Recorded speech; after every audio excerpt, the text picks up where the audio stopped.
Hi అండి అందరికీ. నేను మీ జ్యోతి. ఎలా ఉన్నారు? ఈరోజు మేము ఎక్కడున్నామో చూసారా? ఇంద్రకీలాద్రి అమ్మవారి టెంపుల్ అండి. ఇక్కడ మనకి ప్రతి సంవత్సరం కలశ జ్యోతుల సేవ జరుగుతుంది కదా, దాంట్లో భాగంగా మేమైతే సేవకి పాల్గొన్నాము. మొత్తం 23 మంది మా టీం అన్నమాట. అక్కడికి వెళ్ళేసి అక్కడ కలశ జ్యోతుల్ని వరుసగా నీట్గా అరేంజ్ చేయడము. ఇలా సేవకి ప్రతి సంవత్సరం, ఈ సంవత్సరం 150 మంది వచ్చారండి సేవకి. చుట్టుపక్కల ఉన్న వివిధ గ్రామాల నుంచి అందరూ కలిసి ఇలా సేవకైతే రావడం జరుగుతుంది. అందరం వెయిట్ చేస్తున్నాము. ఇక్కడ హెడ్ ఉంటారనమాట ఒకళ్ళు ఈ సేవకు సంబంధించి. ఆయన వచ్చేసి ఇన్స్ట్రక్షన్స్ అవన్నీ చెప్తా ఉంటారు. ఎలా చేయాలి, ఇగో ఈయనేనండి ఆయన, ఎలా చేయాలి ఏంటి అందరినీ గ్రూప్గా ఫామ్ అయ్యేసి అందరినీ ఒక చోటికి పిలిచి మనకి ఎక్స్ప్లెయిన్ చేస్తారు మొత్తం ప్రాసెస్ ఏంటి అని. కొత్తగా వచ్చిన వాళ్ళు ఉంటారు, కొంతమంది ప్రతి సంవత్సరం వచ్చేవాళ్ళు ఉంటారు. ఇలా అందరూ కలిసి చెప్పే ఇన్స్ట్రక్షన్స్ అన్నీ ఫాలో అయ్యి జాగ్రత్తగా సేవ అయితే కంప్లీట్ చేసేసాము. ఇదండి మా టీం అయితే మొత్తం 23 మెంబర్స్. ఇలా అమ్మవారి విగ్రహం ఒకటి పెట్టి దాని ముందు బ్లాక్స్ లాగా అరేంజ్ చేస్తారు. ఒక్కొక్క బ్లాక్కి ఈ ఒక్కొక్క టీం మెంబర్స్ని కేటాయించి వాళ్ళది ఈ సేవకైతే పెట్టేస్తారనమాట. విజయవాడ కనకదుర్గ ఆలయంలో భవానీ దీక్షల్లో అత్యంత కీలకమైన కలశ జ్యోతుల ఉత్సవం అత్యంత కన్నుల పండుగగా సాగిందండి. దుర్గా మల్లేశ్వర స్వామివారి దేవస్థానం ఆధ్వర్యంలో కలశ జ్యోతుల ఉత్సవం అత్యంత వైభవంగా నిర్వహించారు.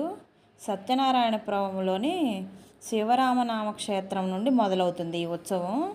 అన్ని వీధుల గుండా సాగుతుంది. ప్రతి సంవత్సరం దీక్షల విరమణకు ముందు మార్గశిర మాసంలో వచ్చే పౌర్ణమి రోజున ఈ కలశ జ్యోతుల ఉత్సవాన్ని జరిపించడం ఆనవాయితీగా వస్తుంది.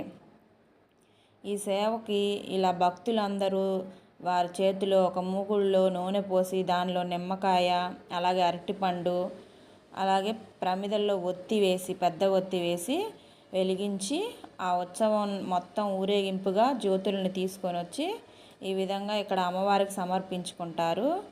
ఇలా తీసుకొని మేమంతా కలిసి వాళ్ళకి ఆ జ్యోతుల్ని ఈ విధంగా లైన్లో బ్లాక్స్ అన్నీ ఫుల్ అయ్యేలాగా అరేంజ్ చేస్తామన్నమాట. చూడండి ఎంత నిండిపోయినాయో, ప్రమిదలన్నీ పెట్టేసి కన్నుల పండగగా సాగింది ఉత్సవం. ఇంద్రకీలాద్రిపై కొలువున్న ఆ దుర్గమ్మకు భక్తులు కలశ జ్యోతులను సమర్పించుకున్నారు.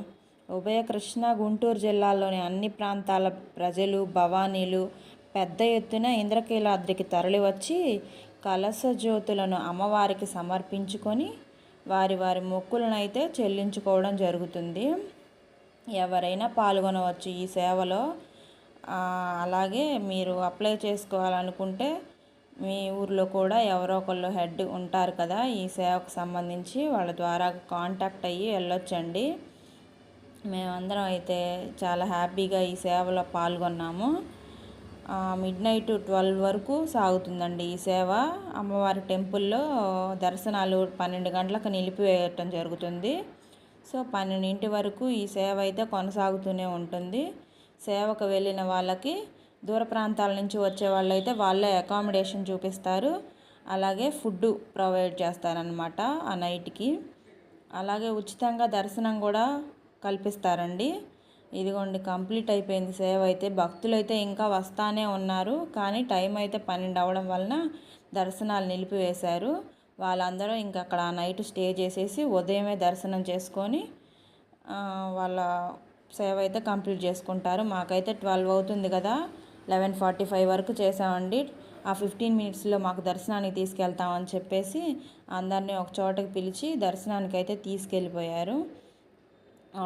లాస్ట్ 1 మినిట్లో దర్శనం చేసుకున్నామండి. చాలా ఫాస్ట్గా పరిగెత్తేసాం అందరమే. ఈ విధంగా అయితే కలశ జ్యోతుల సేవ ఎంతో వైభవంగా జరిగింది.